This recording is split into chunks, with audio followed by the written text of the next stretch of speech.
नमस्कार दोस्तों। आज के इस विश्लेषण में हम एक ऐसी ऐतिहासिक शख्सियत की बात करेंगे जिनकी शहादत को 90 साल से भी ज्यादा का वक्त हो चुका है। लेकिन सच बताऊं, आज भी उनकी जो असली लेगेसी है, उनकी जो असली विचार हैं, वो आम जनता की समझ से कोसों दूर हैं।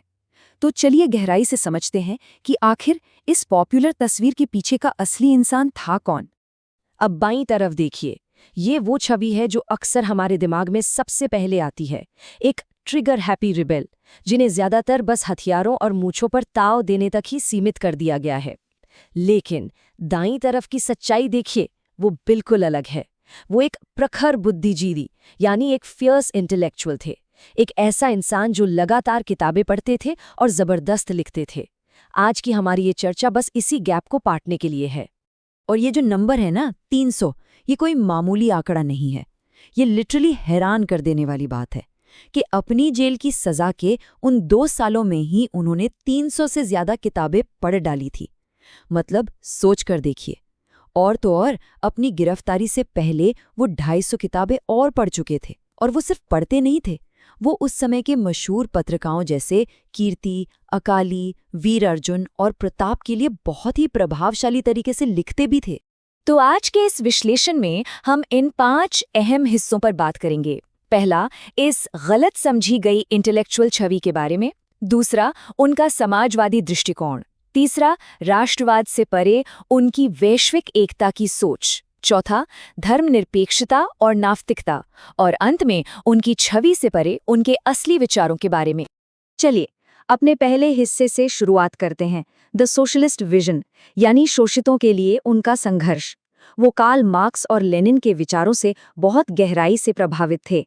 उनका साफ मानना था कि अंग्रेजों से सिर्फ राजनीतिक आज़ादी हासिल कर लेना ही काफ़ी नहीं है, बल्कि वो तो एक सच्ची समाजवादी क्रांति लाने की दिशा में सिर्फ पहला कदम भर है। और उनका ये मशहूर कोट उनकी इस सोच को बिल्कुल शीशे की तरह साफ कर देता है। बम और पिस्तौल क्रांति नहीं लाते, क्रांति की तलवार विचारों की सान पर तेज होती है। सच में ये एक लाइन हथियारों और हिंसा को लेकर उनके पूरे नजरिए को बदल कर रख देती है। ये साफ दिखाता है कि वो असल में बौद्धिक जागृति यानी इंटेलेक्चुअल अवेकनिंग के कितने बड़े समर्थक थे। अब इस वैचारिक बदलाव का सबसे ठोस और सीधा सबूत उनकी खुद की पार्टी के नाम में दिखता है।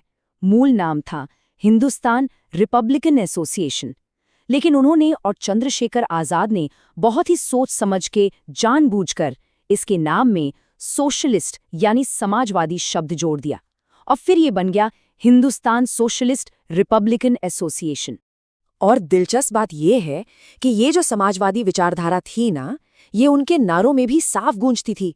जब उन्होंने और बटुकेश्वर दत्त ने असेंबली में बम फेंका, तो उन्होंने सिर्फ इनकलाब जिंदाबाद का ही नारा नहीं लगाया, बल्कि दुनिया के मजदूरों एक हो और साम्राज्यवाद का नाश हो जैसे नारे भी लगाए। इससे ये बिल्कुल साफ हो जाता है कि उनके लिए सिर्फ राजनीतिक सत्ता हासिल करने से कहीं ज्यादा अहम था सामाजिक न्याय। अब आते हैं हमारे दूसरे अहम हिस्से पर, बियॉन्ड नेशनलिज्म, ग्लोबल यूनिटी।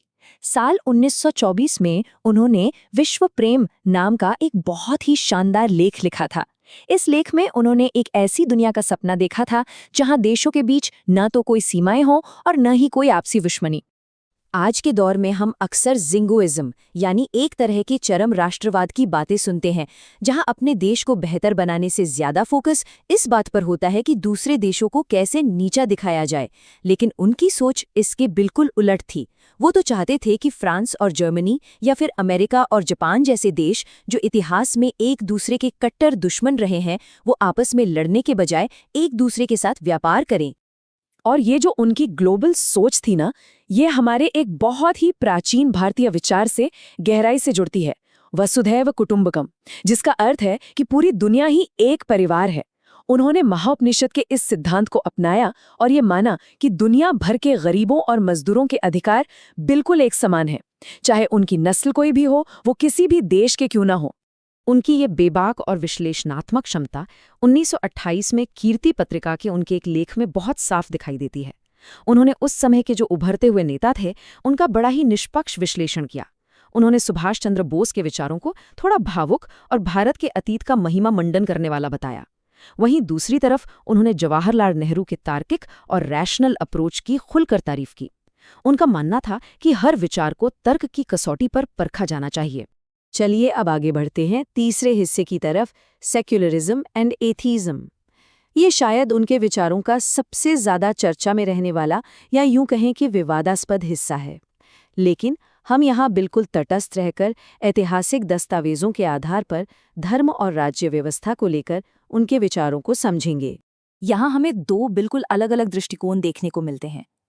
एक तरफ महात्मा गांधी का भारतीय धर्मनिरपेक्षता का मॉडल था, जिसमें सरकार सभी धर्मों को समान रूप से समर्थन देती है, और दूसरी तरफ वो खुद फ्रांसीसी मॉडल के पक्षधर थे, जहां सरकार और धर्म के बीच पूरी तरह से दूरी रखी जाती है। नौजवान भारत सभा के घोषणा पत्र में भी उन्होंने इसी बात पर पूरा जोर दिया था कि धर्म पूरी तरह से इंसान का निजी मामला होना चाहिए। जून 1927 में कीर्ति पत्रिका में उनका एक लेख छपा था, धार्मिक दंगे और उनके समाधान। वो इस बात से बहुत ज्यादा निराश थे कि लोग पवित्र जानवरों या टूटे हुए ताजियों जैसी बातों पर एक दूसरे की जान ले रहे थे। उनका तर्क बहुत ही सीधा था। मजदूरों को ये समझना होगा कि उनके असली दुश्मन ये पूंजीपति हैं, ना कि कोई अलग धर्म मानने वाले उनके अपने ही साथी मजदूर। और कमाल की बात देखिए, वो अपने सिद्धांतों को लेकर इतने पक्के थे कि जब बात धर्मनिरपेक्षता की आई तो उन्होंने अपने साथी स्वतंत्रता सेनानियों की आलोचना करने में भी कभी संकोच नहीं किया। जब लाला लाजपत राय जी का झुकाव सांप्रदायिक राजनीति की तरफ होने लगा तो उन्होंने बाकायदा एक पर्चा छपवाया। उस पर्चे में लाला जी की तस्वीर के साथ द लॉस्ट लीडर यानी भटका हुआ नेता नाम की एक कविता छापी गई थी। अब बात करते हैं उनके सबसे मशहूर लेख मैं नास्तिक क्यों हूं की। इसमें उन्होंने न्याय के सिद्धांतों का बहुत गहरा विश्लेषण किया, बदला, सजा और सुधार। उनका मानना था कि इंसान की तरक्की के लिए सिर्फ सुधारात्मक यानी रिफॉर्मेटिव न्याय ही जरूरी है। इसी लॉजिक के आधार पर उन्होंने पुनर्जन्म के सिद्धांत को पूरी तरह से खारिज कर दिया। उनका तर्क था कि अगर कोई ईश्वर लोगों को गरीब या जानवर बनाकर सजा दे रहा है तो वो इंसान को खुद को सुधारने का कोई मौका ही नहीं दे रहा है। और अब हम आते हैं अपने आखिरी हिस्से पर, आइडियाज बियॉन्ड द इमेज। आज हम अक्सर गाड़ियों के पीछे उनकी तस्वीरें देखते हैं जिन पर लिखा होता है कि उन्हें वापस आना चाहिए। लेकिन जरा सोचिए, ये बात तो उनके खुद के उस पक्के नास्तिक विश्वास के बिल्कुल खिलाफ है, जिसमें वो मानते थे कि मृत्यु ही जीवन का अंतिम सत्य है और उसके बाद कुछ नहीं होता। उनका ये जो विचार है वो इस एक बहुत ही शक्तिशाली कोट से बिल्कुल साफ हो जाता है। व्यक्तियों को कुचला जा सकता है लेकिन उनके विचारों को नहीं। तो यहाँ समझने वाली सबसे अहम बात यह है कि उनका सच्चा सम्मान सिर्फ उनकी तस्वीरों को सामने रखना नहीं है, बल्कि शोषण के खिलाफ जो उनकी लड़ाई थी, जो उनके विचार थे, उन्हें समझना है। जो हमें इस पूरी चर्चा के अंत में एक बहुत ही ज़रूरी सवाल पर लाकर खड़ा कर देता है, क्या हम वाकई में अपने ऐतिहासिक नायकों का सम्मान कर रहे हैं, या फिर उनके दिमाग और उनके विचारों को समझे बिना बस उनकी छवि को एक प्रोडक्ट की तरह इस्तेमाल कर रहे हैं? उम्मीद है कि आज के इस विश्लेषण के बाद हम सभी उस क्रांति की तलवार को तेज करने वाले असली विचारों को गहराई से पढ़ने के लिए प्रेरित होंगे। इस चर्चा में हमारे साथ जुड़े रहने के लिए बहुत बहुत शुक्रिया।